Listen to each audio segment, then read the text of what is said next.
Hello, everyone. We are rolling for another episode of the JJF1 podcast where Jonah and Jordan talk about all things related to F1.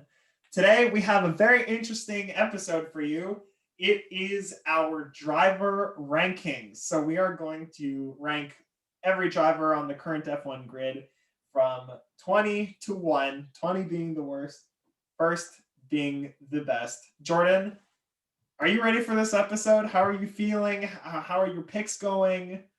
Yeah, so it was very hard to do this. So when John and I were discussing about doing this to begin with, I thought it was going to be fun. It is fun. I didn't think it was going to be this hard to decide where to put which driver. It And I was want to extremely preface, difficult. yeah, exactly. I want to preface this though by saying that the person that I put in 20, the driver I put in 19, are not necessarily drivers that are awful people. We're not trying to bash the drivers. We're not trying to expose them and say they're awful people and that we hate them. Not at all. These are just our favorite drivers to watch when we're watching the race. A lot of my picks were done, during the race today. We just finished the Heineken Portuguese Grand Prix at the Algarve circuit. And a lot of my picks were done watching the race, just being like, I'm so happy this guy overtook this guy. So, and I did a lot based on that. So yeah, so just want to preface this by saying it's not a knock on the drivers' character, their personality. It's just how we feel in terms of excitement about a driver, uh, even in terms of potential about a certain driver. It's all this to be taken in a positive light. And on that note, Jonah, I want to hear your picks, and I'm very excited to debate you on your picks as well.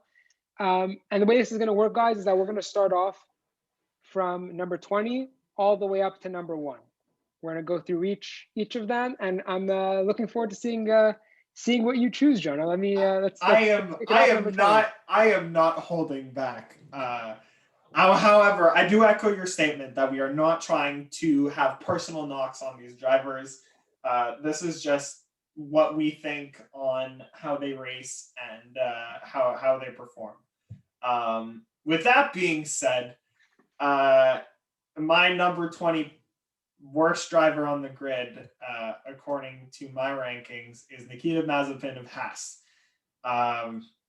I watched him a lot in F2. I'm going to be honest. Last season was the first season that I really got into F2.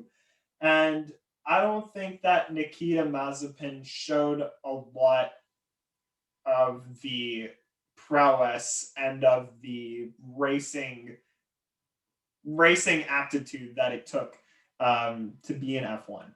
I think that we talk a lot about, he's also bringing a lot of money with him, and that we really can't deny. But I think that in terms of his pure talent, there were a lot of great drivers on the F2 grid this year and last year, and I think that a bunch of them could have been more deserving of a seat than Nikita Mazepin just on the way that he races. I think that, especially in the last race of F2, I was watching in Sakir where Nikita Mazepin almost brake checked someone on the opening straight of Bahrain, just so that he could hold on to his position and get enough super license points to get into F1. So just on the way he races, I'm not the biggest fan of him. So far in F1, we're recording this after Portugal, so he has Bahrain, where he finished 3 corners in by spinning. Definitely not a great start. In Imola, he finished near the back of the pack, and in Portugal, he was somewhere around a minute off Mick Schumacher, his teammate. So for all those reasons, Nikita Mazepin is number 20 for me. So, I unfortunately have Nikita Mazepin also at the number 20 spot as well, and I actually have not gotten into F2 like you did last year. I've only really gotten into it this year. But I did go and watch the highlights of the feature races, of the sprint races, to get myself acquainted with the likes of Yuki Tsunoda, Mazepin. I even went as far back to watch Lando Norris in F2, George Russell in F2. That season was incredible. So I haven't really seen a full race of F2, so I can't speak to that, which is something I'm going to have to familiarize myself with. But I did see the highlights, and I do agree with you. I do think that, maybe the Callum Ilots of the world or the Robert Schwartzmans of the world were more deserving of that Haas seat.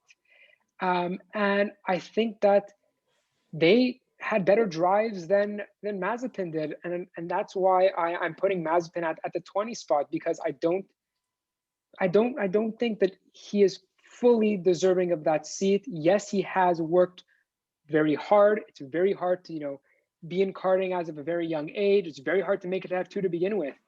But I do think that somebody like Callum Ilott or Robert Schwartzman had better performing seasons, and as a part of the Ferrari driver academy, going into a Ferrari engine team, I think they would have benefited more from that experience, to be in a Ferrari engine, to be driving with a Ferrari engine. And that's why I'm putting Mazepin at number 20, because I think that he needed a bit more time in F2 to develop his driving maturity, not necessarily personality maturity, but I want to say driving maturity, knowing when is the right time to overtake, when is the right time to go full throttle, when is the right time to be more aggressive on turns, and to get to know the Formula cars a bit better. And that's why I put Nikita Mazepin in the number 20 spot.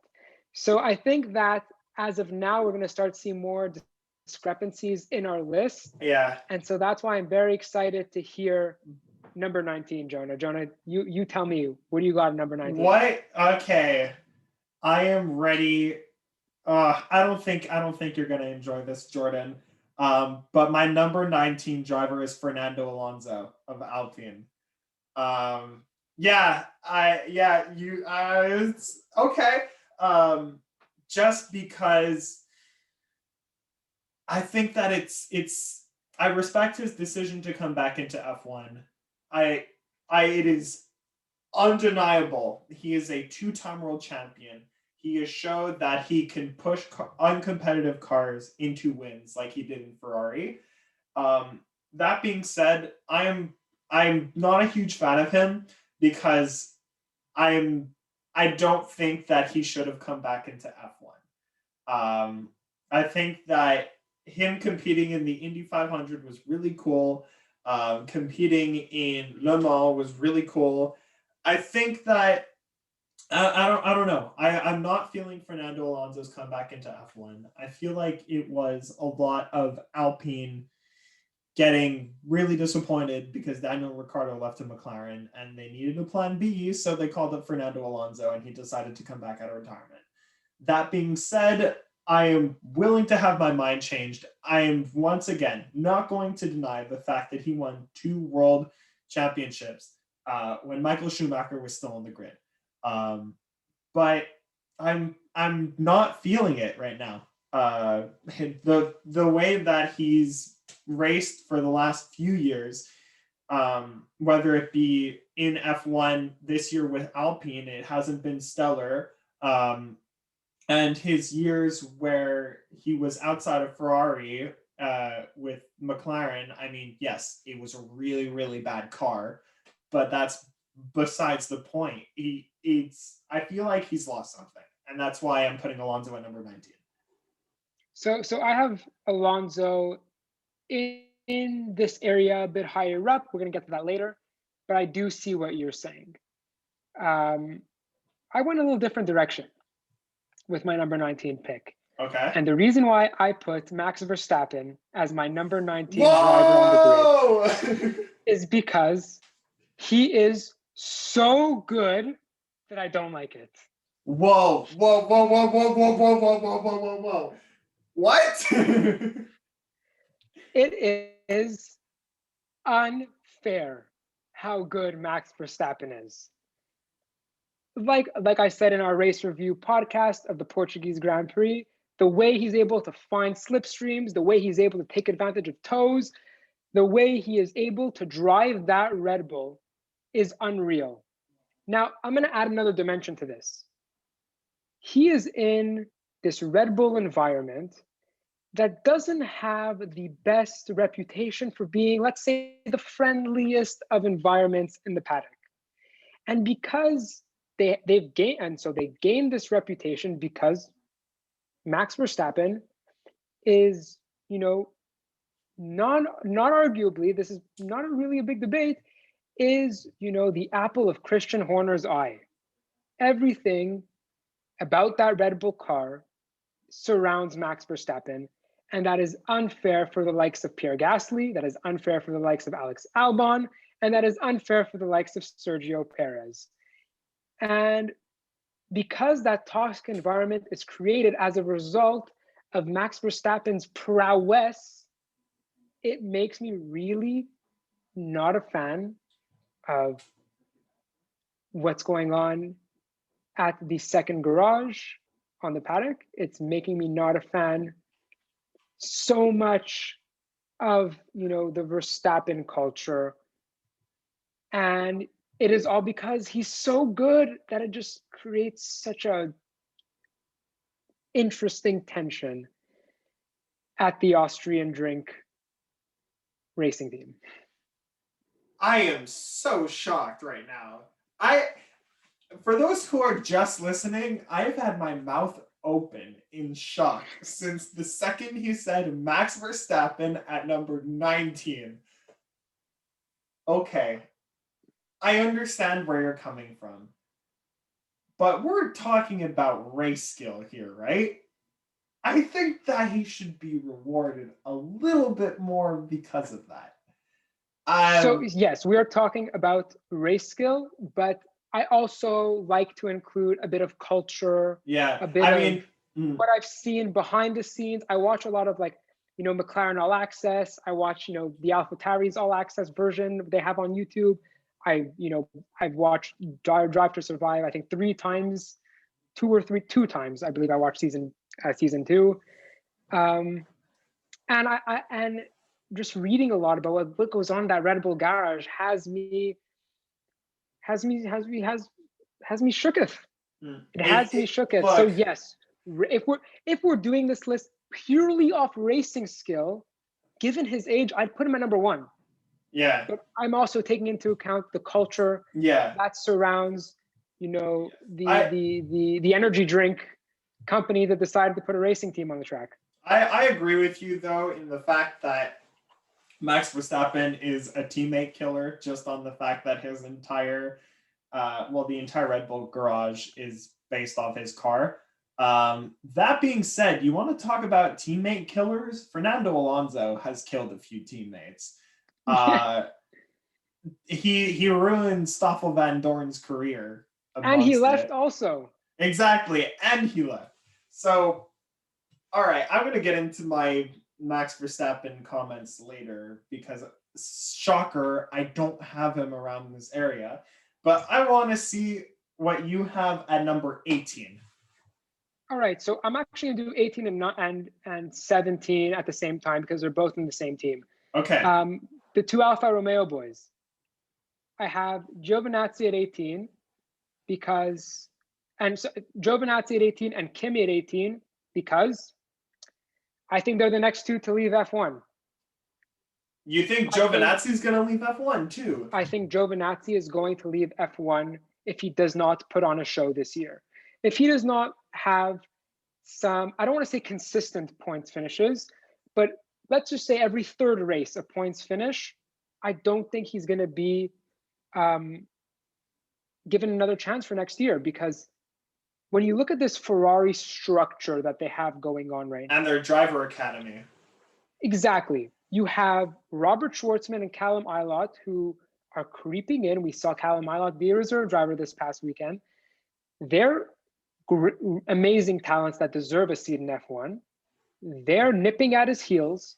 And then you have this almost right now, at least, unreachable goal of driving for Ferrari. Carlos Sainz, I believe, is a 2-year contract, and Charles Leclerc has the longest contract in the history of Ferrari. And for that reason, I just don't see a longer path for Antonio Giovinazzi, unfortunately. I don't think that he's going to put up respectable enough numbers for Mattia Binotto to be like, this guy has a chance to continue in F1 through our driver academy.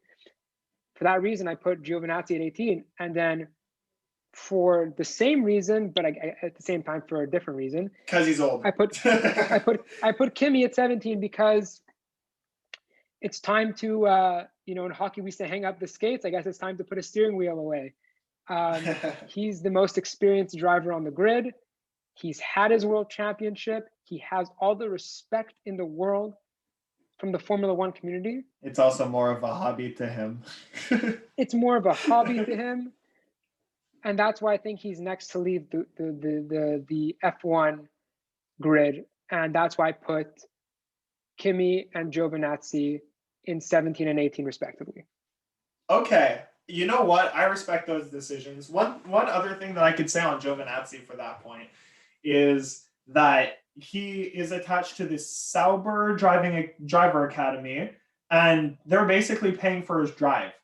I think that they could benefit also financially from having another driver in.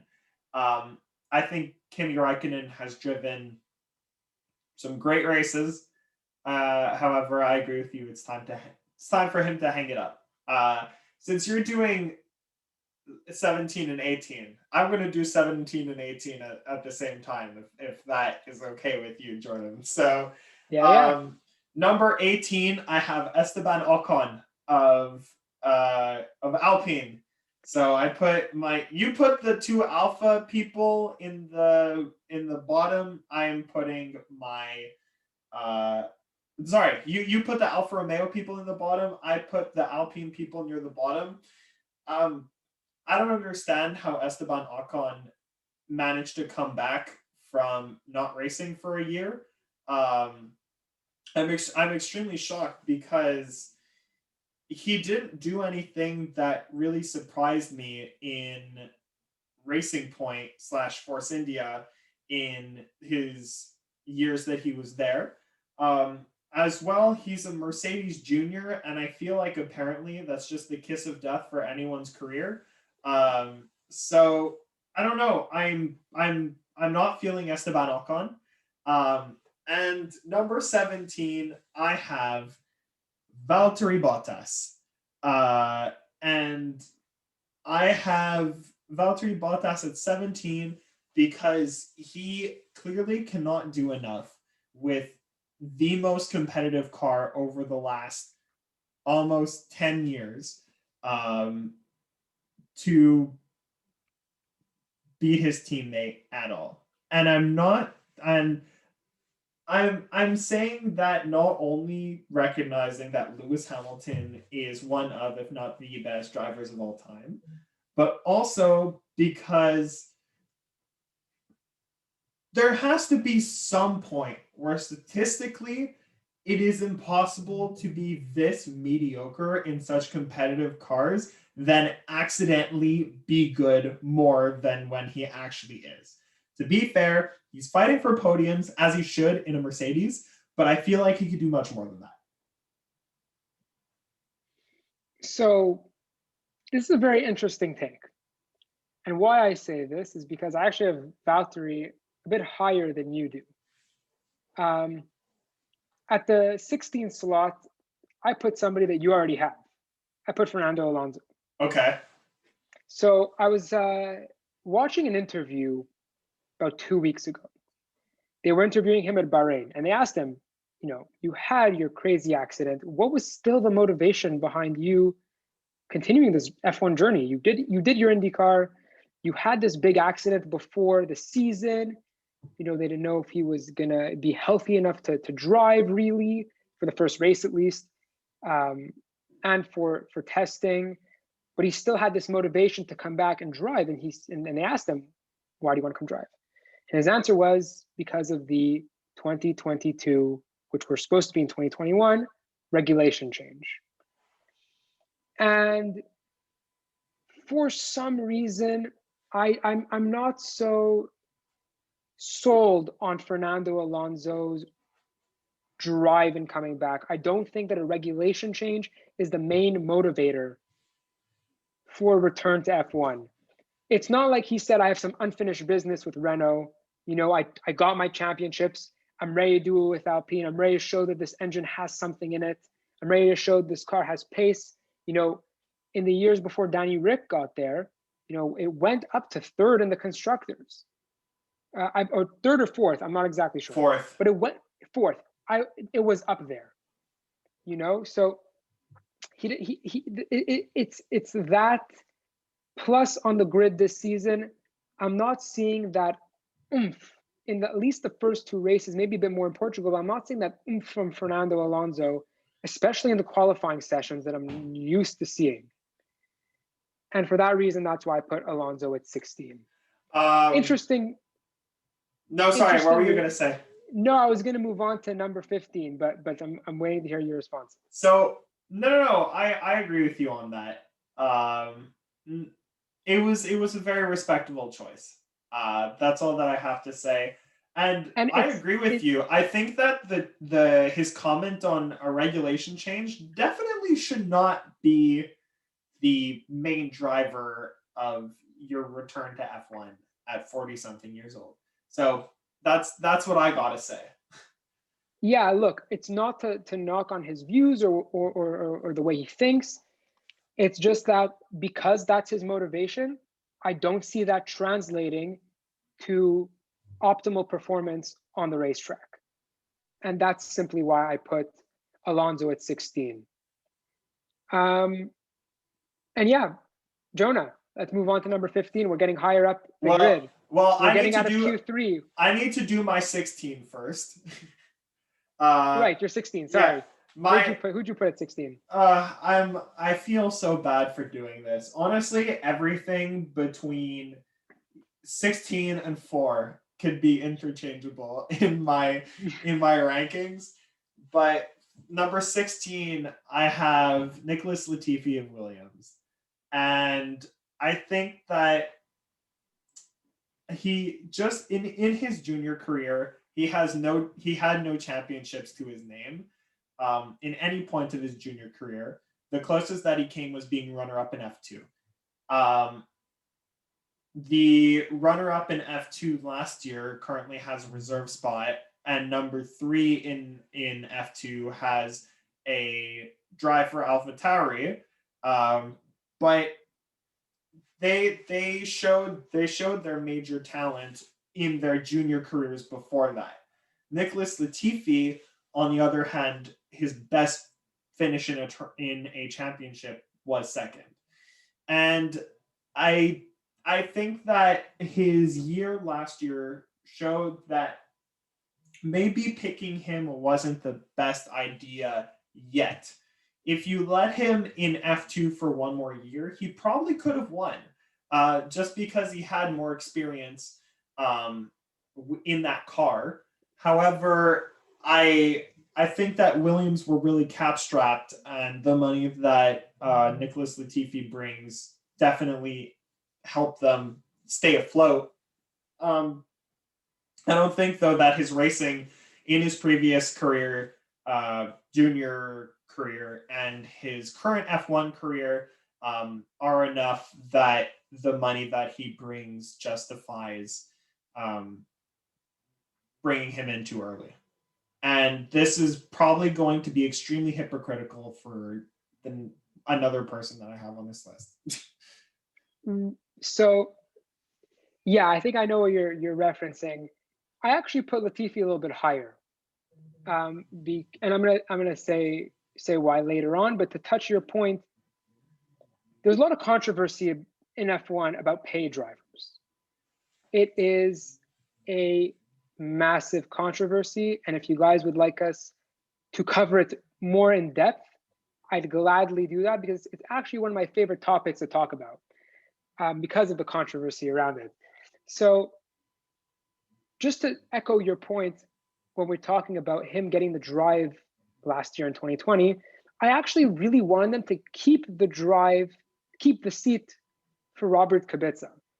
And why I say that is because Claire Williams was on the record when she's saying that she originally gave the seat to Robert because she really wanted to understand what was fundamentally wrong with the car. They had a horrendous season with Sergei Sirotkin and Lance Stroll, and she wanted to know what was wrong with the car. And there was nobody better to do that than the experienced driver that Robert Kubica is. And in that season with George Russell and Robert as their lineup, they didn't make crazy amounts of progress. So I didn't see a reason why they shouldn't have kept the drive for Robert. He also brought in sponsorship money. Orlen, the sponsor Orlen, followed him as a reserve driver to Alfa Romeo. Maybe not as much as Nicholas Latifi did, but he still had some money attached to him. So look, that being said, I understand why you have him there. I'll add my little snippet as to why I have him a little higher on the grid in my pick, but very interesting pick. Who's your number 15? So I have a very controversial one at 15. Excuse me, you want to talk about controversial? You just put Max Verstappen as number 19. Yeah, I was going to say, you had your jaw dropped at Max Verstappen at 19. I have Daniel Ricciardo at 15. You know what? I am not as shocked. I think Daniel Ricciardo has bounced around way too much. And for that reason, I think it has impacted his driving ability. I think, he wanted a change when leaving Red Bull, went to Renault, didn't get what he expected in the 2 short years that he was there, was very upset, and not upset, but dissatisfied after 1 year. He signed on the dotted line with McLaren after 1 year being with Renault, not having achieved the podium. And then went to McLaren. Who knows if that was the right move? Only time will tell. But just the fact that he was willing to jump ship a year into his stint with Renault to McLaren because they had the 1 year that was better. I think that in itself impacted his not only his motivation, but his driving sense in a certain way. Because when you jump from team to team, they were talking about it this weekend in the pre-race with Will Buxton. You have to unlearn and relearn so many new things because every team steering wheel has so many different buttons, so many different aspects of the car that you have to relearn every single time you join a new team. And so because he's relearning and learning all these new things, it's really impacting the way he drives the car. And that's why I put him at 15, because if he continues to jump and go to a different team or who knows, I think that's just going to, he had an impressive drive today, but I think that in the long run, that doesn't do him any favors. Interesting choice. I disagree, but I will explain why I disagree later. I understand where you're coming from, though, where he's jumped ship a lot, and his McLaren move hasn't been too rewarding yet. But I'm intrigued to see how the rest of this season goes. With that being said, and I do want to say, just to add to this part of Daniel Ricciardo on my end, in terms of character and personality, I know we're not supposed to talk about this just in general, but I love his sense of humor. I think he's one of the funniest guys on the paddock. I love just watching interviews with him. I love watching, any all access, scenes of McLaren I get to see. I love it. I love seeing him in Netflix. I love it. I think it's hilarious, and I love the energy he brings to F1. Yeah, he's a great guy. Yeah, let's fantastic.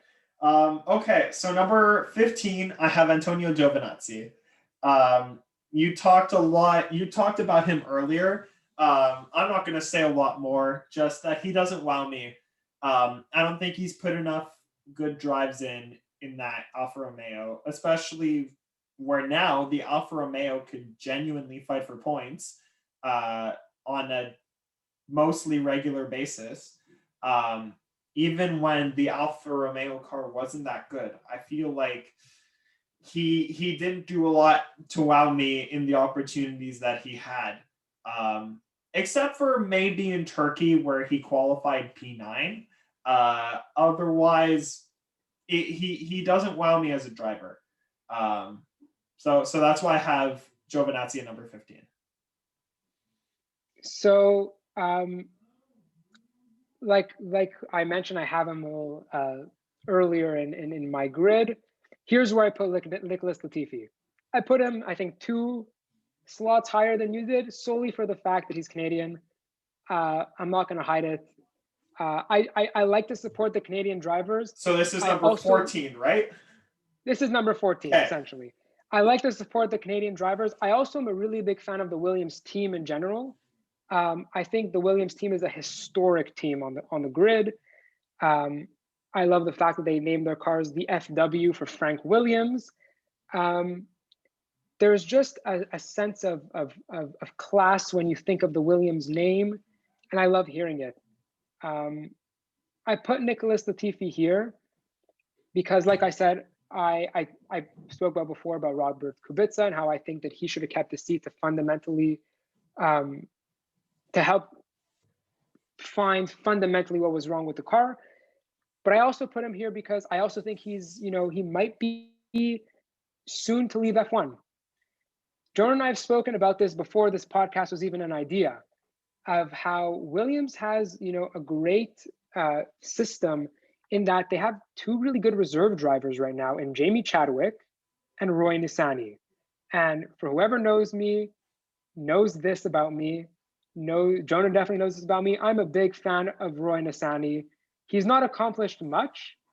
However, he can be competitive in F1, showed by his laps he does in the Williams car during those tests. He brings a lot of sponsorship money with Sylvan Adams backing him. I think he could be a replacement to Nicholas Latifi if Nicholas Latifi does not put up the numbers that justify the money he brings. I think that I agree with you on that. I think that it'll also be impressive to see an Israeli driver in F1, because I think the last person to do that was his father. Not 100% certain, but yeah. So you have Nicholas Latifi at number 14. I'm going to do 14 and 13 one after the other because it'll make sense. You'll understand why. Number 14, I have Yuki Tsunoda.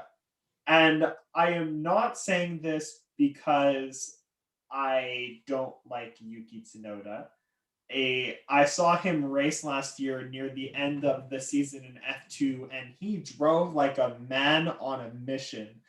I knew that Yuki Tsunoda was the real deal when Helmut Marko and Christian Horner actually stayed for F2 races, and that doesn't happen too often. That being said, I think that he has room to improve, and that's why he's this low. We're at number 14, so I think that he's definitely an up and comer. However, I think that right now where he stands, he did well in Bahrain, but I think that there's still room to improve for him in F1. And that's why I have him at number 14. Number 13 is someone that beat Tsunoda in F2. I have Mick Schumacher. Mick Schumacher, I think he's going to take more time than Tsunoda. However, I think that in terms of talent, Mick Schumacher is better than Tsunoda. Just the way that he manages to push the most out of that car compared to his teammate, where at the end of Portugal, Nikita Mazepin was a minute down from Mick Schumacher, and they have equal machinery, and they're both awful cars. He manages to do a lot with what he's given. However, it's throughout the different series that he's participated in, he's taken a lot of time to develop and take his talents to the next level in that series. And that is why I think that he has more potential. That's why I have him at number 13. So I'm very happy that you brought up these 2 drivers, because coincidentally, I have them in the same order at 13 and 12, which is what's coming up. Okay. Now let Who's me number touch on 14? Yuki. Wait, number. Latifi. Oh yeah, sorry. Yes, yes, yes. Right. So let me touch on Yuki Tsunoda. Yuki Tsunoda is a monster. And I mean that in a good way because he's an excellent driver. However, I also think that there are its negatives. We saw in the opening lap of qualifying, his preparation lap, that he went a little bit too aggressive, hit the back of his car, and he didn't show up for qualifying that day. We saw the day later in Imola that when there was the restart, he skidded and spun, and that really ruined his race. And I mentioned those two moments because Yuki Tsunoda has a lot of aggression when he drives. He drives, like you said, like a man on a mission. He is He also hungry. swears like a man on a mission. But Yes, we spoke about that in our private conversations. But he is a hungry Japanese driver. He is so hungry, and I can't wait to see him in a couple of years' time when he has developed, that sort of critical thinking of when to be that aggressive Yuki that we love to see, and a little bit more reserved, which allows him to make less mistakes. And so that aggression, is to his detriment because it leaves more room for error. And that's why I put him at number 13. He is the real deal. And he is full of skill. He just needs to know when to harness the skill, and he needs to know the appropriate times to use the full force of his skill. Now, Mick Schumacher, I put him at number 12. And I'm excited to hear your 13 and 12 as well, but I'm just going to touch on Mick Schumacher. 13 is Schumacher. Right, but I'm excited to hear your 12. But we just spoke about Schumacher, and I like Schumacher.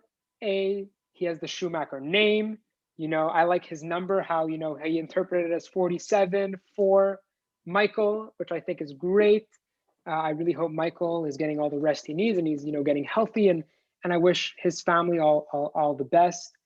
In terms of racing skill, I watched those F2 highlights. Mick Schumacher he has a touch of his father in him, and it's beautiful to see. It's beautiful to see what this man could do once he fully understands a Formula One car. The reason why I put him down in this list is because, last year we heard rumors of Alfa Romeo. He could have done another year in F2 to really develop and maybe go into a better Haas car. Schumacher wasn't allowed to go back into F2 because he won. So scratch that. This is the lack of my F2 knowledge. I apologize. But the point is that he has lots of skill. And the reason why I put him down here is because, compared to the drivers, it's not as developed yet. But he does have a bright future ahead of him, and I'm excited to see it.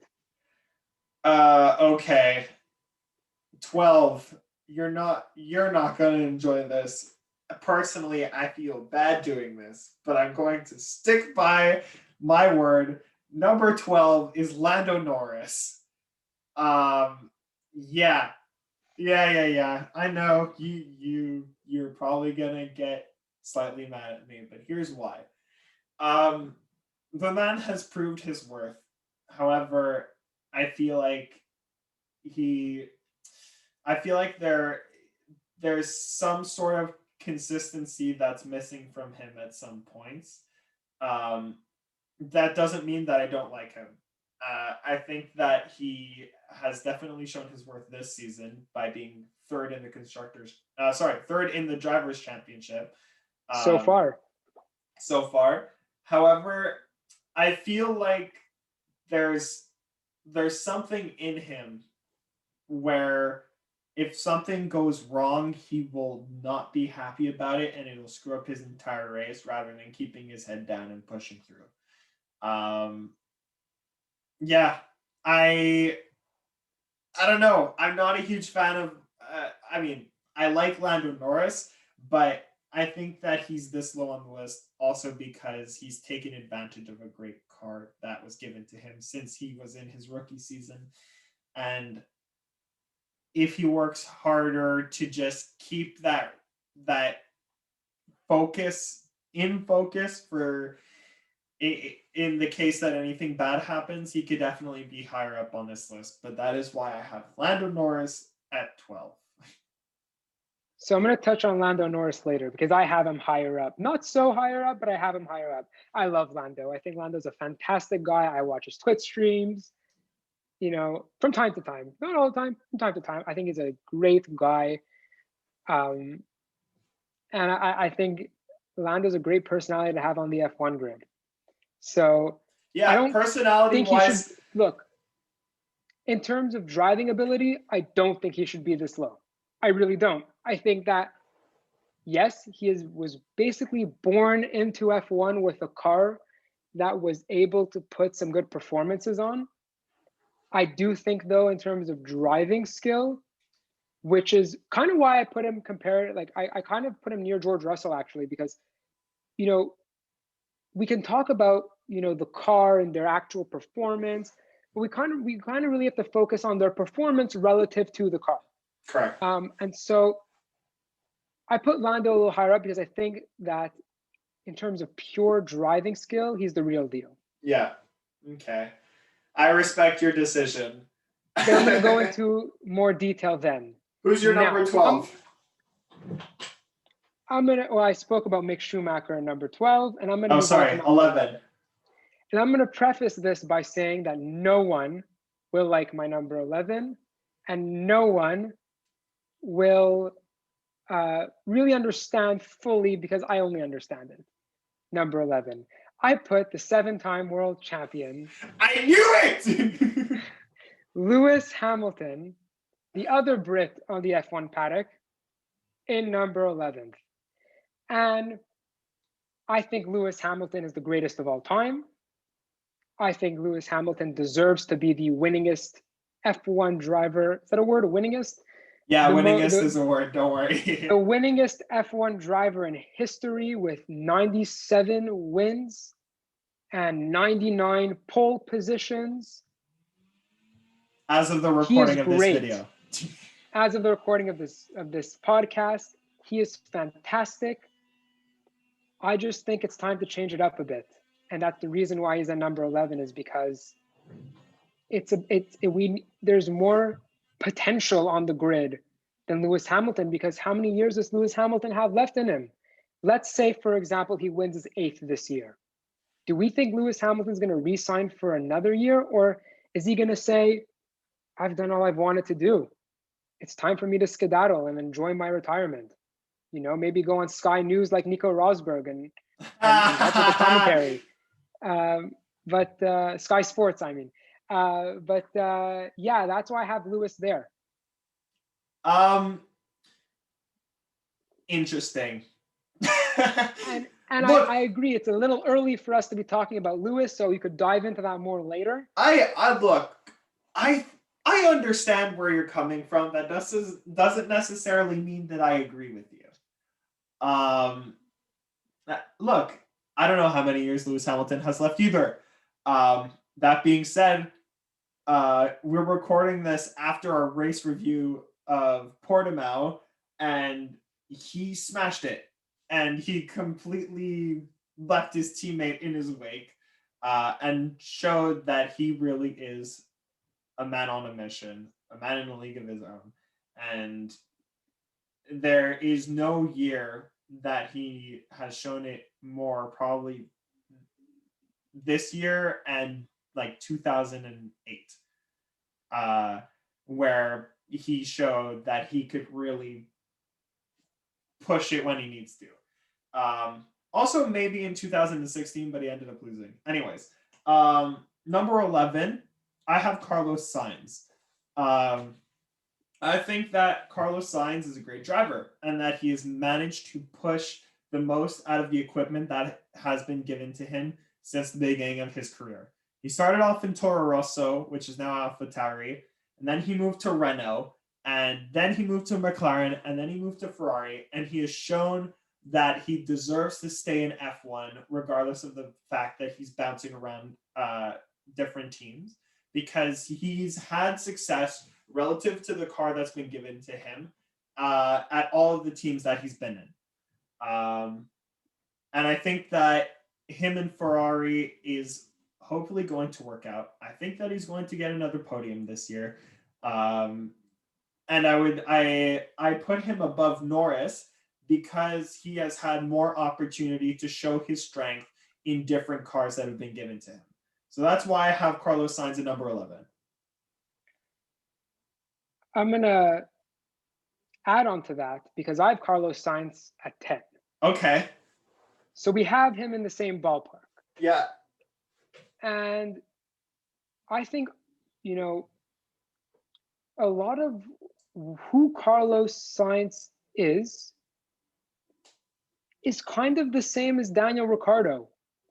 And the reason why I put him higher than Daniel Ricciardo, much higher, is because he's younger. And I see that fire in him. And he is someone that really, when he can be locked in, can have a great outing.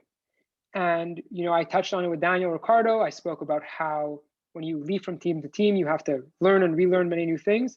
I do think that has unfortunately impacted Carlos Sainz, especially, with his move to Ferrari. I think his move to Ferrari was a bit premature. I think he could have really stayed longer than McLaren. After last year's Ferrari, we said it was premature, but Ferrari's been doing pretty well also this year. They have been doing very well. But for the same reason, I think that he has a lot to learn, a lot to relearn, but he's a lot younger. His brain is still mushy. We say kids when they're younger, they learn more. Their brains are like sponges. They absorb more. So that's why I put Carlos Sainz there. I think he has a lot of potential. If he stays a while with Ferrari, I could see them really moving up in the constructors together. I could see him being a top 5 finisher in the drivers' championship down the road. I think he has a lot of potential, but for the same reason I put Daniel Ricciardo, outside the points, I'm going to give Carlos Sainz 1 point. Good. I'm happy that we're in the same ballpark here. I feel like the next picks are probably going to be a little bit different. But that being said, I'm going to go through 10 and 9 so that you go through 9 after. Number 10, I have Pierre Gasly. Yeah. Didn't see that coming, did you? I did not. I really did not. And I'm very surprised. I'm actually very surprised. I'm curious to see why you're surprised before I give my opinion. Look, I'll give a nice preview. I have Gasly a lot higher up. Okay. All right, that makes sense. But Pierre Gasly, he has really shown that he could, when the car is suited to him, that he can push the limits of that car, because Toro Rosso, AlphaTauri, whatever you want to call them, has been in the lower midfield since they started. And you had Pierre Gasly manage to win in a car that had no right to be on the top step of the podium, let alone a podium in most cases to begin with. The last time that Pierre Gasly got a podium before that was with Toro Rosso, which is now the current version of AlphaTauri, in Brazil 2019, because he managed to push the limits of that car. So I'm not going to go as far as say that AlphaTauri is geared towards Gasly like Red Bull is pushed towards Max, but I feel like Pierre has really worked hard in getting that car to where it is and showing that he's won a race and that he has the talent to win more races. And number 9. Number 9, I have Kimi Räikkönen. Very weird pick, I know, but I have Räikkönen at number 9 because he has shown throughout his years that regardless of the machinery that he's given, he can make it work. When you talk about how many teams has he driven for? He's driven for, going backwards in time, Alfa Romeo currently, Ferrari, Lotus, Ferrari before that, McLaren, and I think there was a team before that. It might be Sauber, not sure. But anyways, he's driven through. Even when coming into F1, his credentials were put into question, and he put those to bed from the beginning. I think that Kimi Räikkönen, even at this age, has shown that he can push, especially with the example of Portugal last year, 2020, where he managed to make up 10 places in one lap. But yeah, and especially fighting in 2007 for the most competitive championship that I could probably remember of recent memory. That's why I have Kimi Räikkönen at number 9. So it's funny because I've Räikkönen, as you know, a lot lower in our version of the Drivers' Championship. Interesting pick to put Räikkönen so high given his age. Yes, he has the history, but given his age, given the seat that he currently has, given the people that are, waiting for that seat that maybe deserve it more. Nobody deserves it more necessarily, but that it would serve F1 as a whole and the Ferrari Driver Academy and Alfa Romeo as a whole better to have. So interesting pick. I slotted Lando at number 9. Okay. So you put Lando, I think 2 spots earlier. I didn't put Lando number 9 because I think he's necessarily, not that, that great. I think Lando is the real deal. I just think the 8 people above him are better. I just think the 8 people above him have more skill and, generally are more exciting to watch, at least for me today and in the past 3 weeks when I was watching the race. I just generally, was more excited to see the other drivers. So not a knock on Lando. Like I said before, I love watching his Twitch stream. I love watching Quadrant F1 YouTube channel with him featured on it. I think he's a great F1 personality. I really hope he stays in F1 for a really long time. And he does have a lot of skill. But like I said, same reason I put Mick Schumacher where he is. He still has a long way to go to harness that skill to be the potential champion, to be the potential top 3 champion finisher that he deserves to be. That's a very, very respectable choice. I understand where you're coming from on that. But I think for those same reasons, I have him at number 12. Jordan, are you still there? Jordan, welcome to recording during a pandemic. Hopefully Jordan is here. Jordan, you back? Yeah, I'm here. Just the camera's not working. But carry on. Welcome to recording during a pandemic, everybody. Sorry about that. It's okay. Life's good. Number 8, I have Sebastian Vettel. I have Sebastian Vettel because 4 world championships that's crazy. 4 world championships is something that you really cannot grasp because you've managed to fight so hard for 4 world championships. And that was when Red Bull was really at its peak. When he moved to Ferrari, forget about the Spinola memes in 2020, but in 2018 and 2019, he showed that he could win races not just in Red Bull, but in a Ferrari as well, and showed that he does not need just a Red Bull to be successful, that he could do it in other cars. Sure, his Aston Martin venture has not been great to start with, but I am hoping that changes with him. So for you, Jordan, what is number 8? Well, I really like that we are very on the same page for a lot of these guys because I have Seb at number 8 as well. And I have Seb Okay. at number 8 because, well, for the same reason I have Lewis at number 11. I have Seb at number 8 because, yeah, he signed a long-term contract with Aston Martin, but who knows what can happen? Seb is not getting any younger, and the more he continues to not be in a competitive car, the less motivated he's going to be. He is the driver that won 4 championships and arguably has the most winning motivation. I mean, they all have winning motivations, but Seb just has this fire that is so unique inside of him to win, to be number 1. It's undoubtable and it's fantastic to see.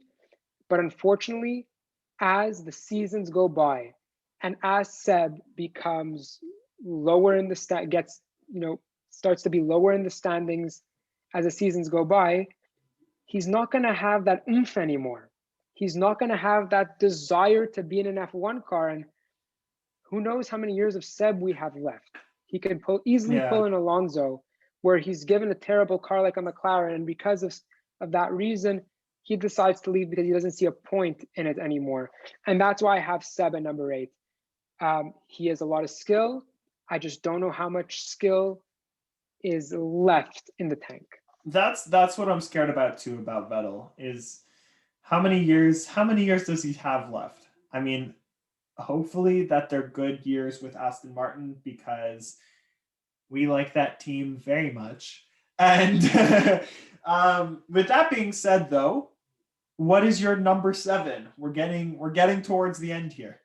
So yeah, and so as we get towards the end, the listeners and viewers are in their head being like, who didn't they mention yet? Who didn't Jordan mention yet? Who didn't Jonah mention yet? And I don't think this is somebody that I think this is someone that people want us, that the listeners want us to mention later on in our list, maybe in the top 5. But I put Sergio Perez at number 7. Ooh, okay. Yeah. Like Lando Norris, the only reason I put Sergio Perez at number 7 is not because he's necessarily a bad driver. We saw today with his tire management skills. I've spoken so highly about his Sakir Grand Prix triumph that I can rewatch over and over again. But I think that these 6 people above him are just so much better. And I think that these 6 people above him have a great story to them. I think the culture around these 6 other people are great. Not to say that it's bad around Sergio. Sergio has come from Mexico. He has a great story to tell, and I love hearing his perseverance. I love hearing about his dedication to the sport, to be the driver to run the most races and not win. To me, that's remarkable. That's why I have him in the top 10. And that's why he's a number 7. I'm going to counterpoint you on that when I end up talking about Sergio Perez, but I'm not going to talk about him now. At number 7, I am going to talk about George Russell. I think that this is where Russell belongs because, especially last year, I don't know how he managed to push that Williams, let alone out of last place, but into Q2 in qualifying. We all know that was a bad car. It was a very bad car last year. And they managed to push that car. Well, George Russell managed to push that car consistently punching above its weight. And you cannot deny there is major talent there. I'm going to go back to the Sakir Grand Prix. You talked about Sergio Perez winning. I'm going to talk about George Russell's sheer heartbreak that he experienced by qualifying P2, by having a mixed tire set, by clawing back all the way up to P2, and then having to pit because of a puncture. But when you give him good cars, he could show that the results are there, and he's shown the results at Williams. He's shown the result in his very limited sample size of Mercedes, and I think that he is rumored to get the Mercedes seat. Let's not lie here. If he gets that Mercedes seat, he is going to be so good.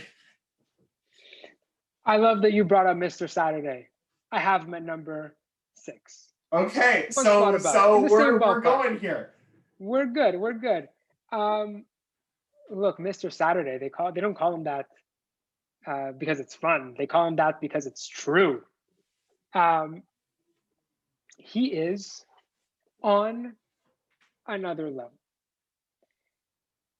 I have not seen somebody, maybe actually somebody who I'll talk about further up the list will resemble this trait, but I have not seen somebody able to push a car the way George Russell pushes his car. I don't know where he gets it from. Maybe something he drinks in the morning. His Saturday breakfast must be fantastic, but he is on another level. We see this man drive this car on circuits where the car should not be where it is. And it's in Q2. It is remarkable to see. You touched on the fact that he might get the Mercedes seat next year, and I love this debate because, from a small sample size at Mercedes, we've seen, what that extra confidence boost can do to George Russell. The second he has that, tap on the shoulder from Toto Wolff saying, "You got this," George Russell's another human being. I agree. And we saw last year at the Sakir Grand Prix. I want to touch on the numerous times he was in P10, P11, P12, Mugello, Imola. He's just able to take this car that Claire Williams has said multiple times there's something fundamentally wrong with the car, and is able to make it somewhat competitive. And I'm going to leave it at that because I don't think any other driver on the grid could do that. Okay, so at number 6, I have Daniel Ricciardo, because he showed in a Red Bull that he could win races and win the craziest races. Regardless of the situation that happens, Daniel Ricciardo will always find an opportunity to push through. I think that regardless of the car that he's in, he has maximized it, notably with Renault, where he managed to score a podium in a car that, once again, probably shouldn't be on the podium. But yeah, that's why I think Daniel Ricciardo is at number 6. You touched a lot about his personality. I think that he's a great guy.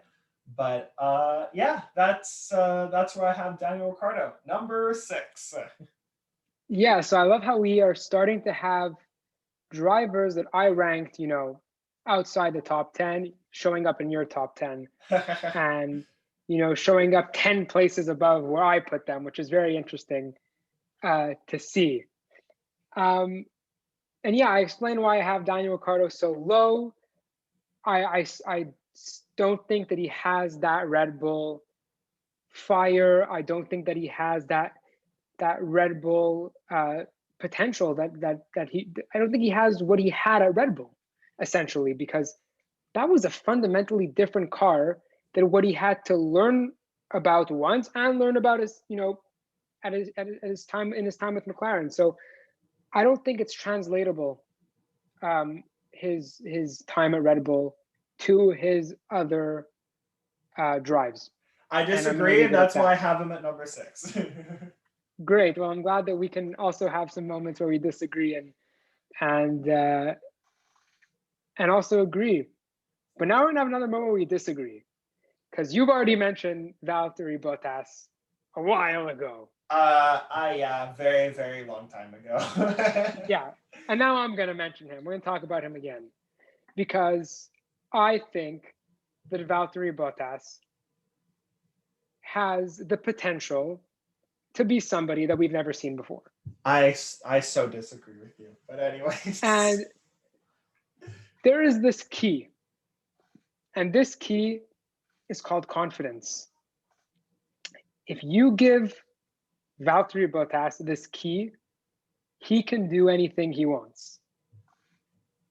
Now, we saw today at the Portuguese Grand Prix him being in pole, dominating the first couple of laps and, choking, as you like to say, the pole position and eventually getting knocked down to P3. We spoke about in the Portimao race review that he was it's nice to see him being selfish. He said he was going to be selfish to win this world championship. I think that he's being selfish for the wrong reasons. And I shouldn't say the wrong reasons, actually the unfortunate reason that Toto Wolff heavily favors the British side of the garage. And because, Valtteri's somebody who's very emotional, especially when he drives, he sees what's going on, he's not blind to it, and is affected by it. And he's not affected by it, out in the outside, he's affected by it in the inside, and it really reflects in his driving. I think that he's a great driver. I think that he would be, in the top 3 for me, had he not let it reflect in his driving the emotional side of the sport and the emotional side of the way Mercedes likes to handle their internal affairs. That's a very interesting decision. And I think that because he's being selfish, because all of that, it's going to hurt him. And that's why I had him so low. I think that it's just going to be a downward spiral for him. I'm sorry. I'm just not a huge fan of Valtteri Bottas because of that. Look, I think if he picks up that confidence, with a couple of other pole positions, maybe with, a substantial lead in a race that he holds on to, I think we can unlock a Valtteri that can secure that seat for next year. I'll be very intrigued to see that. And I really hope he does, because I do think that he has a lot of skill. I do think that he can show, how great of a driver he is. He just needs to go back to that Valtteri that was poised, that was cool, that was calm, that was collected, and that didn't let the outside noise affect him, because I think that's his biggest enemy.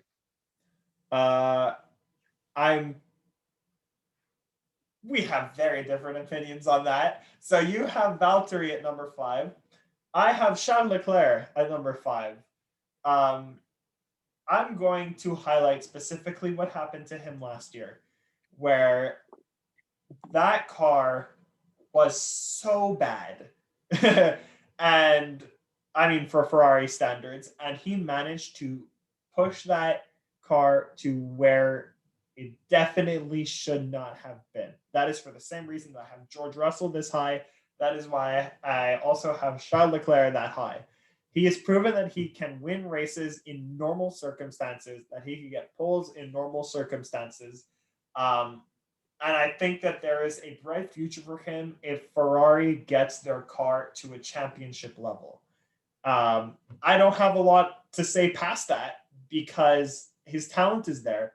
He's proven it through bad cars and good cars with the same team. And that's why I have him at number 5.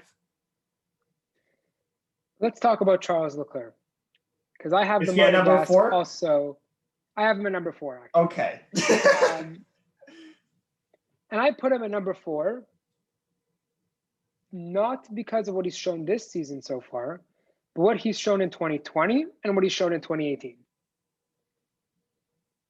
The Ferrari car in 2019, we knew was going to get some wins, and he showed it at the 2 most exciting tracks on the calendar, arguably in Formula 1. But in 2018, he drove for Sauber at the time, and like last year, like you said, put that car in places it shouldn't have been. It put a back-of-the-pack team, sometimes in the points, and in Singapore, awesome finish. It's unheard of what happened in Sauber in 2018. And Charles Leclerc's talents speaks for itself. And I'm going to leave it at that, because he is such a fantastic driver, and he is pure skill and talent. With that being said, you have Charles Leclerc at number 4. I am I don't know. I forget where you put him, but at number 4, I have 7-time world champion, winningest F1 driver, most pole positions, Lewis Hamilton at number 4. Because I don't know what else to say. The guy is probably the best driver of all time. Uh, in I go back to the years at McLaren where he had a very bad car. After he won his championship, he managed to win races in every single season. On top of that, when he got to Mercedes, he smashed it against probably the most competitive teammate rivalry in this century, probably rivaling the most competitive teammate rivalry in history. Probably Alain Prost and Ayrton Senna is going to be number 1. Um, but the man has really shown that he could do it all, regardless of the situation, and that is why he's so good. He's been in racing in Formula One since 2007. He's won races. He's won races every single season since. He's won 7 championships. He has been crushing records, and you cannot say that it's just because of the car, because Valtteri Bottas can't do what he can in that car. That is where you show that true talent prevails. And that is why Lewis Hamilton is at number 4 for me. Yeah, this is very interchangeable. But I have Hamilton at number 4. Do you have any comments on Hamilton? Because after that, I'm going to go to number 3. Yeah, no, I want to talk about Hamilton because I spoke about him before, and I made my picks here based off of the factors of potential and excitement on top of racing skill, and it's those 2 other factors that made me put Hamilton at number 11. We talked about, is he going to be in F1 in 3 years' time?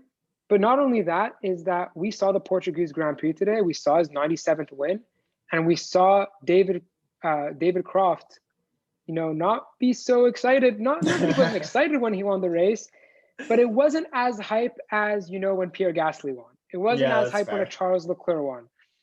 And so I might sound spoiled when I say this, but I'm kind of tired of seeing the same thing. I'm kind of tired of seeing Hamilton win weekend after weekend. I think that in terms of potential of the sport, I don't think it's necessarily so healthy for Hamilton to be winning week in and week out. I mean, I don't think that he would be complaining about winning week in and week out. No, I don't think that he is complaining. We're looking at this as fans, but in terms of racing, absolutely crazy. He is a fantastic racer, and that is undoubtable. And agreed, he's the greatest of all time. Okay, you know what? I'm going to stick to what I made before we ended up going on air. Even though it's going to be very difficult. But I stand firm in my decisions. And at number 3, I have Sergio Perez. I talk a lot about Sergio Perez and his career really kicking off when he almost won in Malaysia. I forget what year it was, in a car that definitely should not have won or been on the podium. And it was at that point where Sergio Perez really came to life in Formula One. He guided the Force India Racing Point / Actual Racing Point team through an era where whenever a Mercedes, Ferrari, or Red Bull was not on the podium, it was Sergio Perez that was on the podium. And he deserved every single one of those podiums.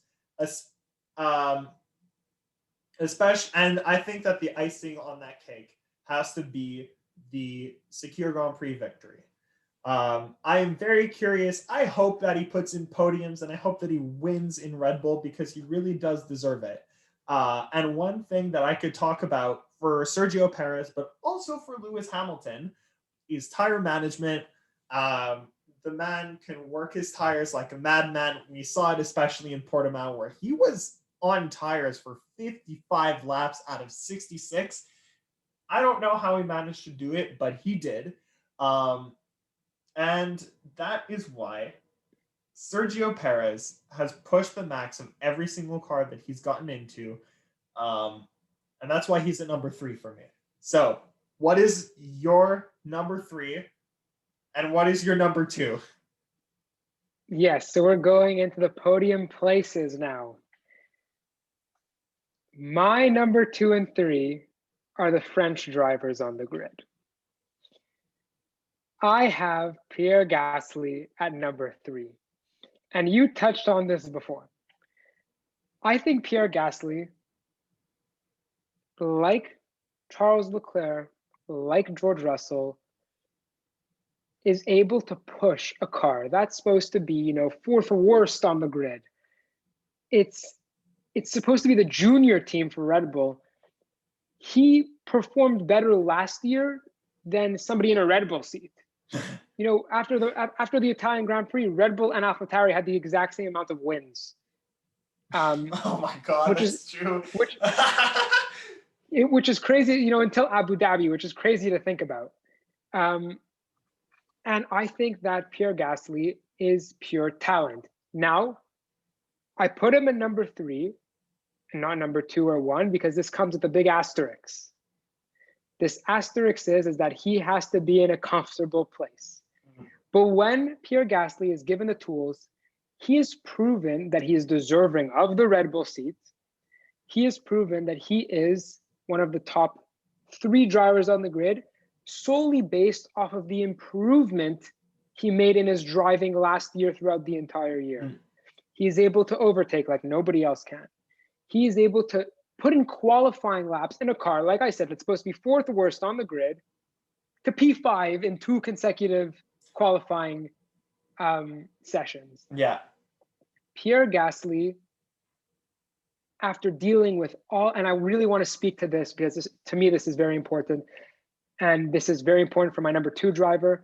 After dealing with all the adversity that he's dealt with in his Formula One career. That's true. In the same weekend as being demoted, losing his best friend, may rest in peace, Antoine Hubert, he, did what Antoine Hubert told him to do, which is prove everybody wrong. And he has a lot of heads turning and a lot of heads shaking as to why he's not in the Red Bull seat. And I think genuinely that Christian Horner made a big mistake. I have nothing else to say on that because that was really well done.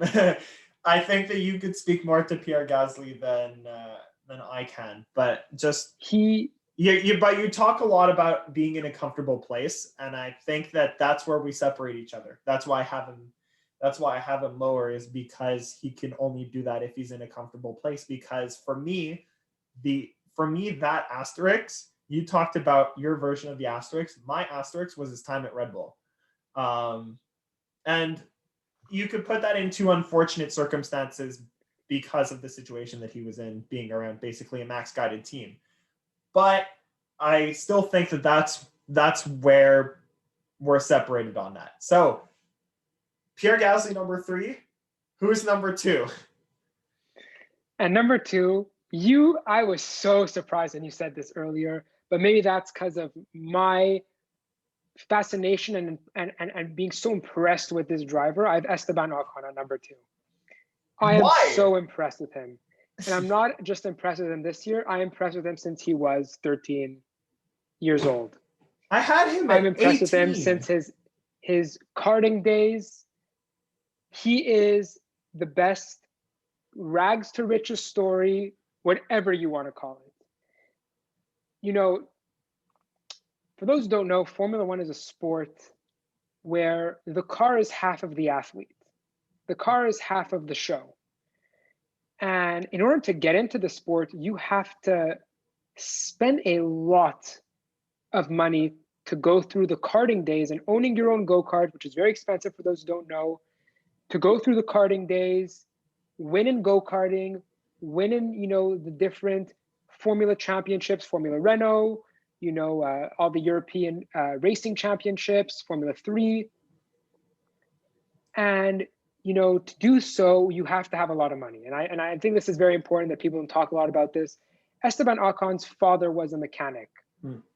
And, mortgaged sold and, financed his racing career through selling his auto body shop that he had worked at his entire life, and put such a risk, and sorry, not put a risk, but, made the biggest, took a big risk by doing so, and risking everything for Esteban's Formula One career. And the amount of pressure Esteban Ocon definitely had during his early days as a young child, knowing that his family was going through all of this and that it relied on his, karting success, makes me so impressed with how he got to where he is today.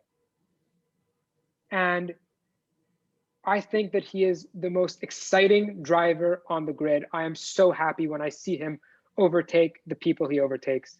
And, this past weekend, he took the Alpine car to places it shouldn't have been. And I'm impressed. I'm so impressed with him. I'm very happy cheering him on and rooting for him. I don't know where this has come from. I did not see this at all. Esteban Ocon at number 2? Esteban Ocon at number 2. I'm a big fan of his work. But why? But I mean, you just explained why. But how? Why? They're okay. Yes, I will not deny that his story is very interesting.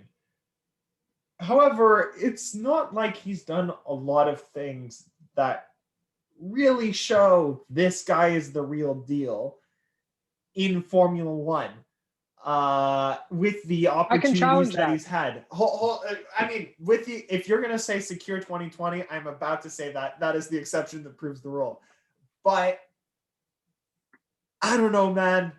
I have him. I had him at number 18. You have him at number 2. What?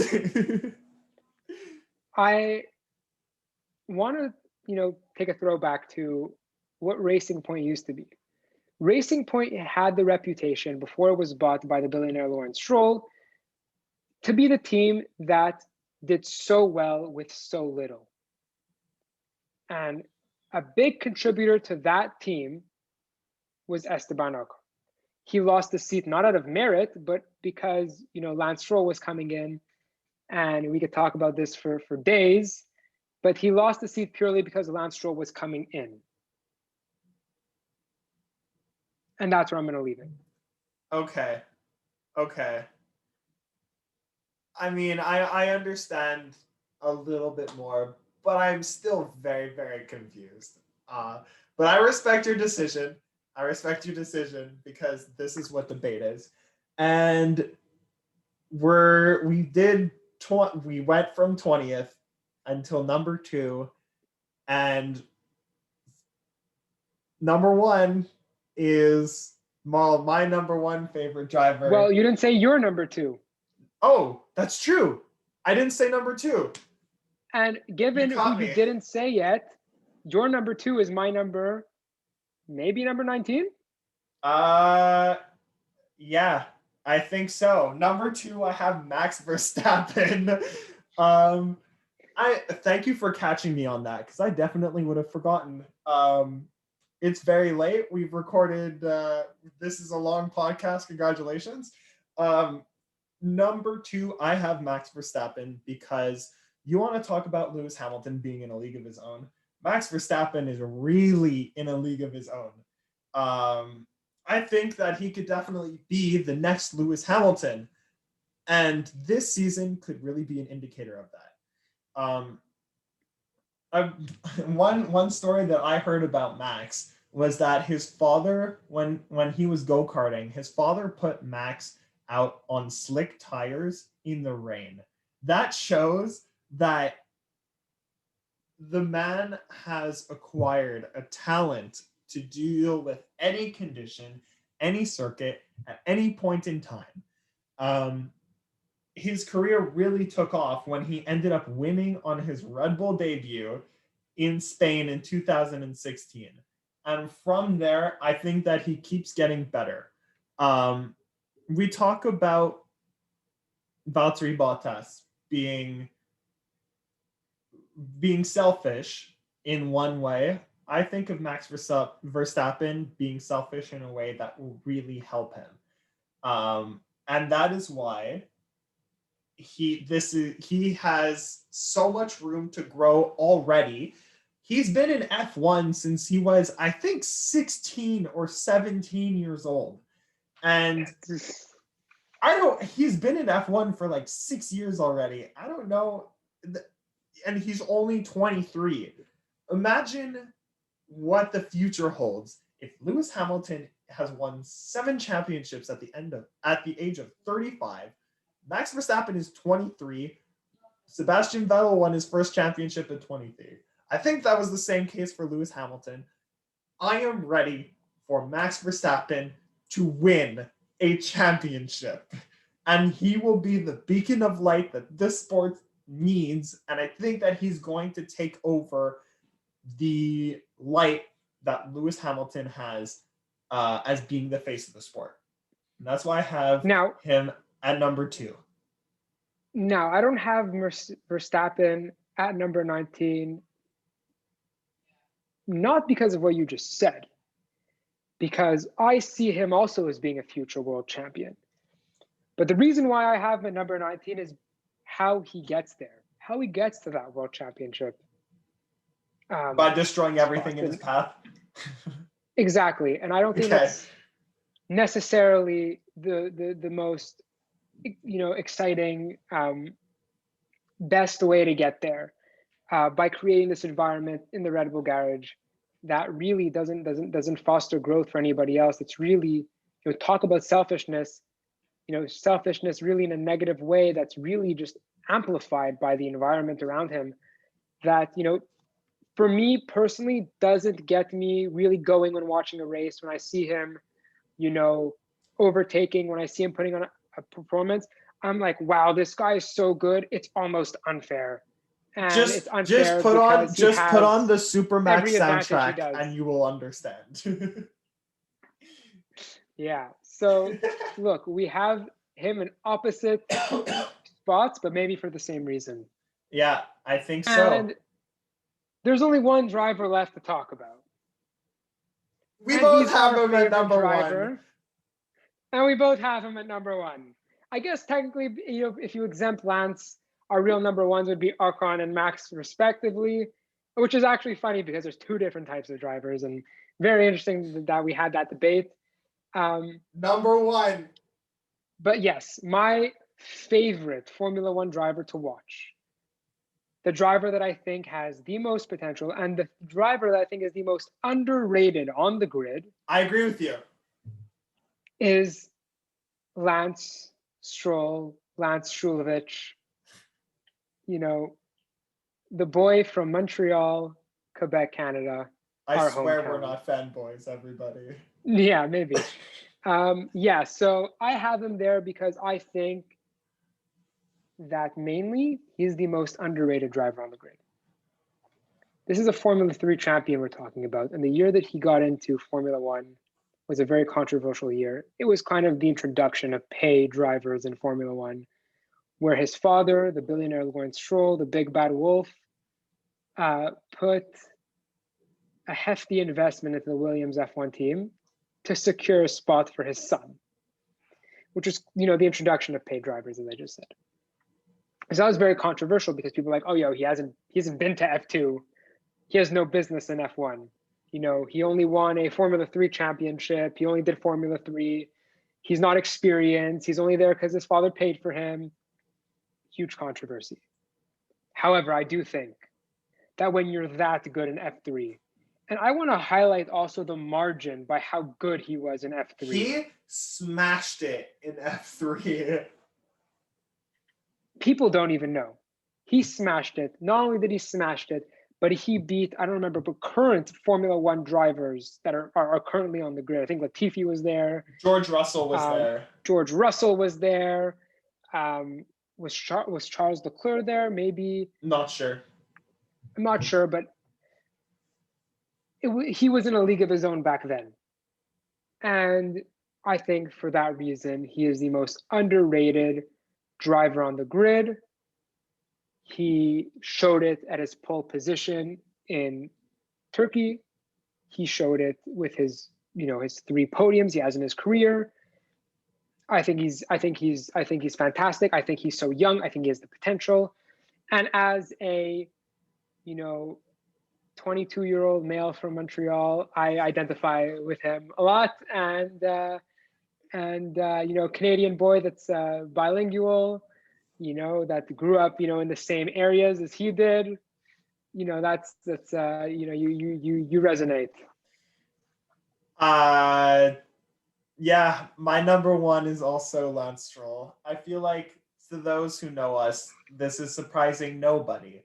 But I want to touch on another point that you mentioned. Well, first off, he smashed it in F3. I watched some great race highlights from when he raced in F3.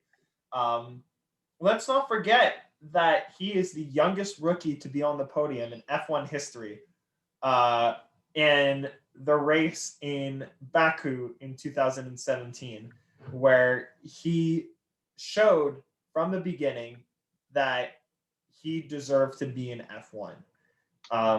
From there, right now, this has been his opportunity to shine with a teammate that is doing worse than he is right now in equal machinery, that he really is. He has enough talent to be a number 1 driver in F1.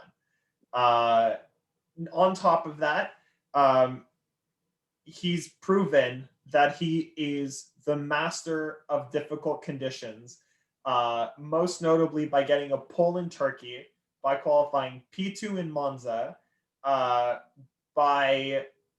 and on top of that, showing that in difficult race conditions that he could pull off podiums in Sakir and in Monza. And I think that the talent is undeniable. He really gets a lot of hate that is undeserved, and he is really the most underrated driver on the grid.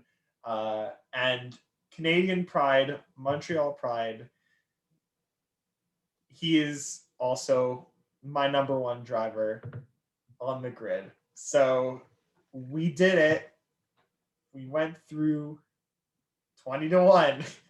How do you feel, Jordan? I feel like this is a really long podcast. We're gonna look back and see how long this is and say, yeah, this is very long.